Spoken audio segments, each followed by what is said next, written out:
everybody, welcome to Shyam's Storytime. My name is Shyamla and I am a passionate storyteller. Today we are going to listen to the next episode of King Vikramaditya series. Are you all ready? In the last episode we saw that after many tries, the Vetal was able to pose a question to King Vikramaditya for which he didn't know the answer the very first time. There are many stories that have been published by different books that have been orally shared by many people. So they say that there are a collection of at least 25 to 35 different stories that the Vetal would have told King Vikramaditya and asked him a riddle at the end. So in the last story we saw that King Vikramaditya did not know the answer. So the Vetal told him what to do when the king actually meets the monk or the sorcerer at the crematorium. So we also saw that the Vetal has escaped from out of the corpse. Now Vikramaditya has hung the corpse on his shoulder. He walked towards the crematorium. In the middle of the crematorium was a big clearing, and in the center of that, the sorcerer. If you remember, I had shared it many episodes ago. 𝐊𝐢𝐧𝐠 was the name of the sorcerer. He was seated there. If you remember, he is performing a ritual for goddess Kali, for which he has to sacrifice the lives of 1000 kings. Already he is done with the sacrifice of 999 kings. Just one more king's head was needed, and that was King Vikramaditya. So the sorcerer 𝐊𝐢𝐧𝐠 was seated in the middle of this clearing. Right in front of him there were many things that he needed for the ritual. There were skulls, there were bones, there was a big pot full of human blood, there was a lamp that was lit with human fat, and so many different things that he needed for the ritual. King Vikramaditya came just in front of him and stood. Sorcerer 𝐊𝐢𝐧𝐠 had his eyes closed and he was in deep meditation, but he understood that the king was right in front of him. He opened his eyes, looked at the king. He had the corpse on his shoulders. Sorcerer 𝐊𝐢𝐧𝐠 was very happy. He thanked King Vikramaditya immensely and asked him to put the corpse right in front of him, which King Vikramaditya did. After that, 𝐊𝐢𝐧𝐠 bathed the corpse, smeared a lot of ash on its body. He did the same for his own body. He was getting ready for the ritual that he is going to perform for goddess Kali. After that, he did a few other things to get ready for the ritual. And finally, he looked at King Vikramaditya and said that he would be called one of the greatest kings that the world had ever seen. King Vikramaditya hung his head down in a very humble manner and stood there. Then the sorcerer told the king to prostrate in front of him to complete the ritual. Immediately, King Vikramaditya remembered what the Vetal had told him. What did the Vetal say? That he must not prostrate, rather ask the sorcerer to prostrate first, at which time he can cut off the sorcerer's head. So King Vikramaditya said, I would love to do, but I have never prostrated before anybody being a king. Can you please demonstrate once how to bow down? Looking at you, I will do the same. The sorcerer said, definitely. Then he put all the things that he had in his hand down on the ground and he prostrated.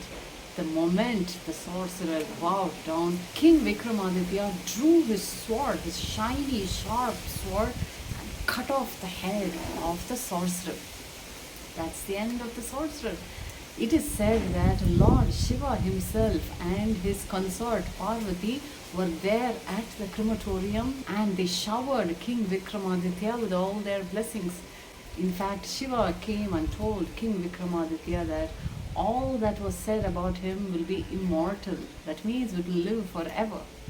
By then, the Vetal had once again come into the corpse, and it immediately woke up and said, King Vikramaditya, I am so glad you did just as per my instruction. King Vikramaditya thanked the Vetal once again immensely. Then the Vetal asked the king for a boon.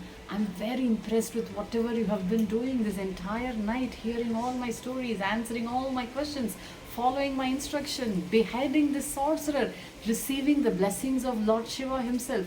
You must ask me for a boon, said the Vetal. Now, King Vikramaditya told the Vetal, I am so happy with all the stories that you told me. I want these stories to live forever. Let all the people that live in the world listen to these stories and enjoy all the riddles that you have posed at the end of them. These stories must become immortal. That's all my wish, said King Vikramaditya. Vetal was so glad, and it said, yes, definitely, I will make these stories immortal. They will be heard by all sorts of people.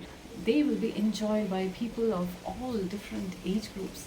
And whoever listens to these stories will pass it on to many others. And all those people will be blessed by the Lord Himself, said the Vetal. And it immediately escaped from the body once and forever and flew away. King Vikramaditya was indeed tired. He had been doing a lot of work, is it not, this entire night? So he picked up his sword, he looked around, it was still dark. There was howling of jackals, hooting of owls everywhere. King Vikramaditya did not deter at all for any of these. He found all the way to the edge of the crematorium. His horse was waiting for him. He got on top of his horse, galloped his way to the palace. It was soon dawn because the night was really long for King Vikramaditya. He called all his courtiers and told them all that happened that night. Everybody was surprised, shocked, excited, all feelings together, hearing the stories of Vikramaditya. Now you must remember, all of these stories of King Vikram and Vetal are narrated by the puppet that is there on the second step to the throne of Vikramaditya. Do you all remember? Back in my 4th episode, I told you that the puppet was sharing the story to Kingbhojaraja, who was climbing the throne of King Vikramaditya. Kingbhojaraja asked the puppet, I don't know much about King Vikramaditya, can you tell me? That's when the second puppet, whose name was Madanabhishegavalli, was reciting all these stories of King Vikramaditya. So, hearing all of these stories, King Bhojaraja was impressed with what kind of wisdom that King Vikramaditya had. Was he able to climb the throne? You have to wait for the next episode to know the answer. I hope you enjoyed today's story. If you did, subscribe to my YouTube channel, 𝐊𝐢𝐧𝐠. You will have access to all the stories that I upload. Every week you get to hear 2 stories. One in English on King Vikramaditya on Saturdays and another in Tamil, Panchatantra tale on Sundays. Watch, listen and enjoy all these stories. My name is Shyamala and I am a passionate storyteller. I will meet you in the next episode. Bye-bye.